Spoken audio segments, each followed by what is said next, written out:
Hi, I'm Tim. Welcome to Watchbox, and thanks for logging on. If you love this watch, email me, tmosso@thewatchbox.com. It's in the description below. Your purchase and pricing email question line for buying this or any watch you see on any Watchbox platform. Please reach out to me directly. Email tmosso@thewatchbox.com for pricing. Today, we're discussing a watch that was originally launched in the mid-2000s, 2006. Large for a dress watch, especially from this brand. This is the Lange Sohne Richard Lange in yellow gold. So 40.5 millimeters in diameter in yellow gold. It's 11.1 millimeters thick. From lug tip to lug tip, 49.5 millimeters with a 20 millimeter spacing between the lugs. It's broad and imposing on the wrist. As you can see, it's quite wide across the wrist, which means I'm going to recommend this for a wrist no smaller than 14 centimeters in circumference. It is quite flat though. At just about 11.1 millimeters thick with a domed bezel, it'll slide underneath the dress cuff with no problem, as a three-hand time-only precious metal Lange dress watch should. The timepiece features a strap of large rectangular scale alligator leather. It's medium brown with a little bit of a reddish undertone. It has a folded edge, a monotone stitch, and then on the bottom you can see it is calfskin, and it is a brand new Lange factory strap with no crimping and no gouging. I often give a shout out to this simple component. If you've never seen one of my Lange reviews, then know this: the Lange pin buckle is a smart piece. Here's how it looks, but here's how it works.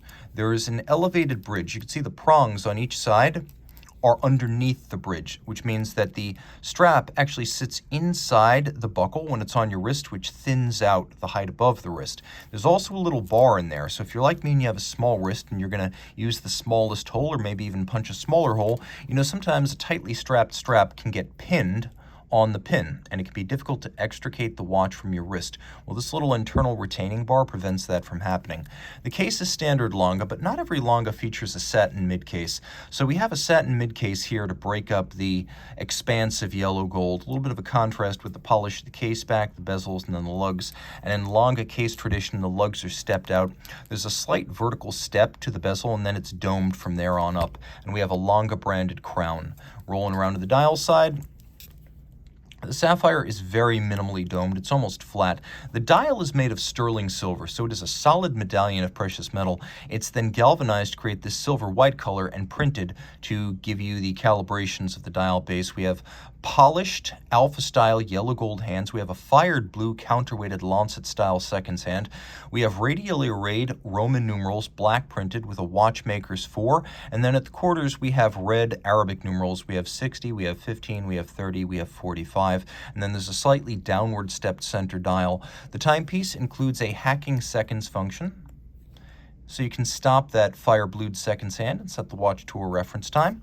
And when you turn it all over, you can see that there's a rather elaborate structure that makes that hacking possible.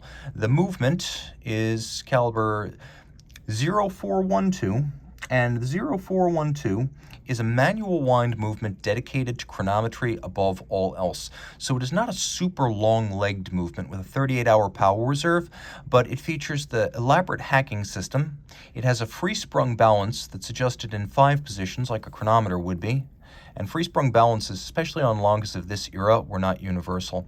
There's that hacking seconds function, and if you look closely, there's a handmade overcoil hairspring, which allows the watch to keep very consistent time in any physical position. The watch beats away at 21,600 vibrations per hour. It does have the hacking, the 38-hour power reserve, the 5-position adjustment. It pivots on 26 joules. All of this is water-resistant down to 30 meters, and it's a gorgeous movement. You can see we have both black polished screws and fire blued screws. All the bridges and plates have a golden hue because they're made of a vintage material called German silver that is an alloy of nickel, copper, and zinc. There is mirror beveling, anglage of the highest order on the edge of every bridge, but you can also see it in every jewel and screw countersink. We have a black polished cap over the escape wheel. We have a black polished swan's neck fine adjustment mechanism. We have stripes across the bridges. And then you can see that we have a balance cock that is entirely freehand engraved, not by a machine, but by a person using a burin. The timepiece, of course, features a 3/4 style plate, a nod to German watchmaking in the 19th and early 20th century. And then we have golden chaton that fixed pivot jewels, another nod to the way watches were made in antiquity. It's not necessary today, but it's beautiful and it respects historical conventions. You can also see two different sizes of perlage engine turning on the base plate. It is a gorgeous movement inside a gorgeous watch. Reach out to Team Mosso at thewatchbox.com for purchase and pricing details.